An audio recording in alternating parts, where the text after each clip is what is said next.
Ar tikrai nori būti savimi, ar tiesiog geresnė versija kieno nors kito?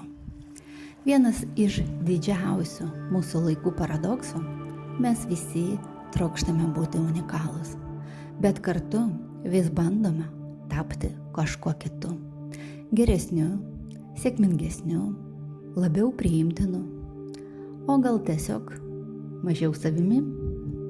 Tačiau tikras kelias ne tobulėjimas pagal išorinius standartus, o grįžimas į save, į savo vidinę bazę, į savo gimimo nustatymus. Ten, kur viskas buvo švaru, aišku, tikra.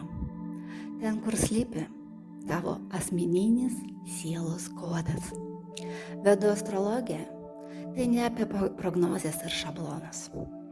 Tai gilus žmogaus psichikos ir sielos žemėlapis. Tai būdas suprasti savo prigimtinius ritmus, pojūčius, stipresias puses ir tai, kur bei kodėl įvyksta nukrypimai nuo savęs. Mano darbas padėti tau tai pajausti. Ne tiesiog pasakyti, kas tu esi, bet padėti prisiminti, prisiliesti, pajausti tą vidinę ašį, nuo kurios viskas prasideda. Kad žinotum, kaip jautiesi, kai esi namie, savyje. Ir kad galėtum atpažinti, kai nuo to nutolsti.